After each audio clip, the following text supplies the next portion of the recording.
Hi, good afternoon from London, England. This is your host, your guy again, DLG Reppin. I'm here again. Yeah, I'm bringing you one bit of football context and another, let's say, a topic for debate on an Arsenal centre half. So the content I want to talk to you about is what Merse has said about our new man, Thomas Partey, and he's given an opinion on two Premier League clubs that should have signed Partey instead of Arsenal. And I'm going to be talking about Arsenal because I'm going to be talking about a centre half who should not be on loan. And he's been at the club, well, for a season, but he spent the season out on loan for me. So I'm going to be giving you my view on this individual. But let's start off with Paul Merson. Basically, he's saying that Man United or Man City should have signed our target, Partey, and he doesn't understand why they both did not go in for him. Well, I'm going to read what Merson's been saying. Paul Merson thinks Man United should have signed Arsenal new midfielder Thomas Partey this summer. They're going to sign Partey after they pay the midfielder's reported 45 million release clause. With a little more than half an hour to go. With a little more than half an hour remaining of the transfer deadline day, the 27-year-old Ghanaian has represented the La Liga club 188 times, helping them to win Europa League and 2 Super Cups in 2 years. No, Europa League and Super Cup in 2 years. But has now made the move to the Emirates on a long-term deal. Man United had a poor start to the Premier League season, and Merson thinks they could have done with a signing like Partey. Merson wrote in the Daily Star, I like where Arsenal are going on the pitch. Mikel Arteta is doing really well, and Partey is an unbelievable signing. I don't know why Manchester United or even Manchester City didn't go in for him. He's better than what they've got. But off the pitch, I don't like what is happening at Arsenal at all. Sometimes it's not the club I remember. You know what? I have to give him that one, because there's been times where I look back at the last 16 years and it was the Arsenal I knew and fell in love with. In the last 16 years, I have been disgusted by Arsenal and their actions on and off the pitch. Jerry Key, who has portrayed Gunnersaurus for the past 27 years, was made redundant as part of the job-cutting scheme implemented by Arsenal in the summer. And Merson added it would have been so easy to keep Jerry Key on. But the just went, let's save ourselves a tuppence, because that's all it is at the end of the day. The guy's been an Arsenal fan all his life. He's one of their own. He's worn the suit since day one. Tell him you don't need him, and he's out. Just like that. It isn't right in my opinion. They've made all these low-paid people redundant and asked the players to take a pay cut, but they are still spending big money, aren't they? I hope they bring him back, and like they say they will, because they never should have done this in the first place. It's wrong. Yeah, it is completely wrong, and he didn't deserve to lose his job. For what he was earning per week, per month, per year, it's irrelevant. He loved his job. 27 years as Gunnersaurus from the days of Highbury. And to be told that he was made redundant. Paul Merson, yeah, he has a point on that, I think he's made some valid points. But again, Partey chose to play for Arsenal. He said that he wanted to play for Arsenal from the get-go. That's the reason why Manchester United or Manchester City didn't even go in for him. Now, let's get this to perspective, yeah? If Merse's belittling Arsenal, then he needs to think back to when Gabriel was linked with Manchester United, but he turned them down. Because Manchester United did come calling for him, but he turned them down. Manchester City wanted an Arsenal player or of some sort. Look at how that turned out, you know. So all is not that bad at Arsenal, surely. Yes, it has been bad enough, but not deeply bad, you know. And if Kroenke has actually funded that 45 million as been reported, then yeah, massive praising to him, massive praising for him, because it feels like it's the first time in 15 long years since he decided to put his hands in his pocket, and I'm pleased with that.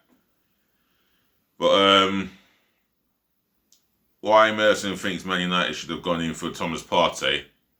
Well, there's a number of reasons for it. Can Ole Gunnar Solskjaer get the better out of him, or Arteta? And I think if you look at the coaching methods between the two of them, Arteta has the advantage over Solskjaer. You know, Solskjaer, he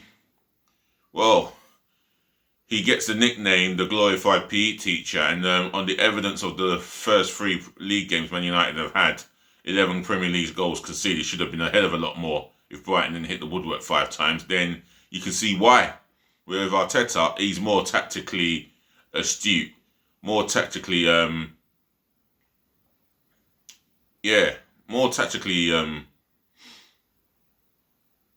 knowledgeable, you know, and full on. He approaches every game that he faces, and he seems to employ the tactics that get Arsenal the results, and defensively we're more resolute than we have been in over a decade, definitely. And I'm pleased to talk about that. So yeah, I think getting Gabriel Magalhaes, he improves our defence alone, you know. But I still believe his partner should be William Saliba. And I'm going to come on to Saliba right now. So moving on to what Merson has said, I'm going to talk about William Saliba briefly.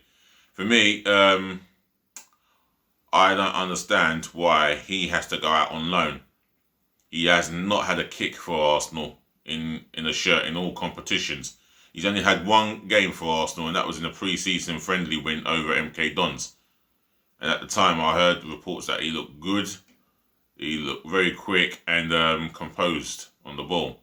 For me, if it's been reported that that it's been apparent that he is not the best at set pieces and he goes to ground quickly, then surely Mikel Arteta should be talking to the hierarchy and say, look, or surely Arteta could be talking to his coaches and say, look, I want you to help me improve this player aerially on set pieces. I want you to help me improve this player on the floor in terms of going down to ground.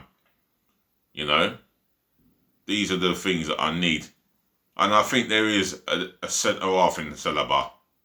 I know I've seen the YouTube clips, but it doesn't give you much information or much... it doesn't give you the much direct information. But for me, there is a centre-half in Saliba. And I can see him one day becoming a world-class centre-half, hopefully with us, without going elsewhere.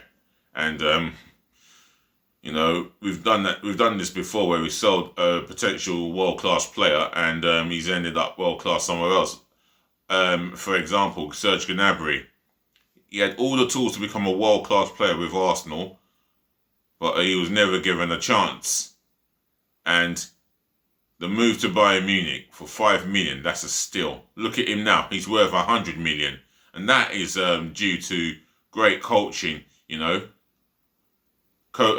His management putting his arm around him and installing in belief. And that's what I would like to see Mikel Arteta do. Nothing critical on Arteta. He is being a breath of fresh air. But I would love to see Arteta put his arm around him and say, look, I am convinced that you're going to become a world-class player. I just want you to improve in 2 things in your game, and we're going to work on that in training. Maybe after training for half an hour, we can work on where I feel that you're low in confidence. That's your set pieces, defending aerially, and that's your decision making going to ground and knowing when not to go to ground. So we're going to work on those 6 situations. Myself, I've only got a level 1 coaching badge. I mean, I do just about enough to know how you're going to get the best out of your players and what you need to do to improve your players and to install that belief and that confidence in the player. So yeah, that is all I've got to say basically, and I'm going to wrap this up and say once again thank you to the ladies, to the gentlemen, to the boys, to the girls, all you football people, for watching, for putting up with me, and for listening. I'll be back this evening for another football context, and believe me, I look forward to talking to you guys again. If you've got your own thoughts on William Saliba and how he should be, how he should be treated, whether you agree or not for him to go out on loan, because I don't believe he should go out on loan. I disagree with that. But if you've got your own thoughts on William Saliba and you want to add your opinion, then you leave it in my comment section below. Smash the thumbs up like button and smash the hell out of my subscribe button left, right and centre galore. Let's see those subscribe numbers go up for me, yeah? Especially if you're feeling this channel, yeah? Do subscribe to my channel, and I'll do everything I can, yeah, to give you the up-to-date football context, and then I'll be doing some context of my own, you know? So, I'll be back this evening. Peace again, love again, and bless again. Have a good day, and do take it easy. Bless.